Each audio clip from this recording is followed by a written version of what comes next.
In 1345, the two most powerful banks in the world collapsed.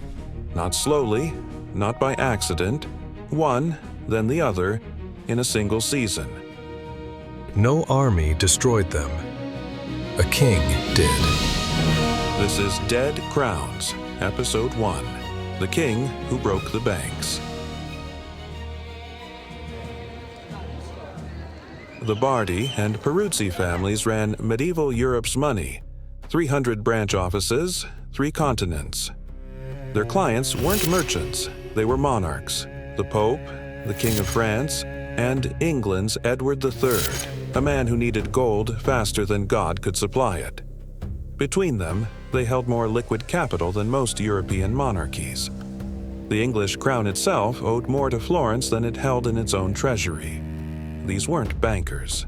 They were the architecture of power. Here's what they never teach you about medieval finance. Kings didn't have tax revenue, not the way we understand it. They had promises. And a promise, in the hands of a desperate king, is worth exactly nothing. Edward needed money, not once, repeatedly. The 100 Years' War didn't run on courage, it ran on credit. The first loan came in 1336. Edward needed it before the war officially started. The Bardi advanced it, cautiously. By 1337, the Peruzzi were in two banks, one king, a war that hadn't yet found its shape. Edward promised repayment through wool revenues, England's most reliable export. The letter of credit system made it elegant on paper. Advance gold now. Collect from customs duties later. The banks had done this before, with safer clients. Then the campaigns began, each one more expensive than the last, each one requiring another advance. And each time Edward returned, the banks ran the same brutal calculation. Walk away and lose everything already lent, or advance more, and hope the king prevailed. They advanced more. By 1340, the total exposure had crossed 1.3 million gold florins, $500 million in today's money. The collateral? English wool, the most valuable commodity in Europe. The banks held letters of credit against future wool tax revenues, paper promises, backed by trade. Then Edward embargoed the wool, not by accident, as a weapon. He needed Flemish cloth manufacturers, cut off their supply, pull them into his war. It worked. Militarily, Edward got his alliance. He got his campaign funded. The Flemish weavers had their crisis, and their loyalty. Everyone's objectives were met, except the banks. The collateral he'd pledged became worthless overnight. Most historians call it a miscalculation. It wasn't.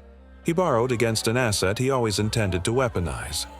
The banks just didn't read the contract carefully enough. The Bardi and Peruzzi weren't just over-leveraged.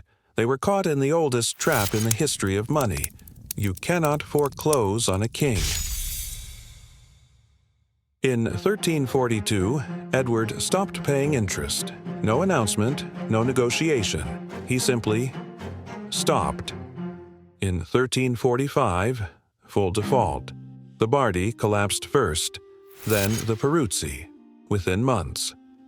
Their failure didn't stay in Florence, it spread. Merchants in Bruges couldn't settle debts. Wool traders in London lost their credit lines overnight. The cloth routes from Flanders to Italy ceased. Trade routes stalled. Cities lost access to capital overnight. Historians call it the first modern banking crisis. It arrived 663 years before Lehman Brothers. The mechanism was identical. Edward III faced no charges, no tribunal, no debtor's prison. 3 years after the collapse, he won the Battle of Crécy, one of the greatest military victories in English history, using different bankers.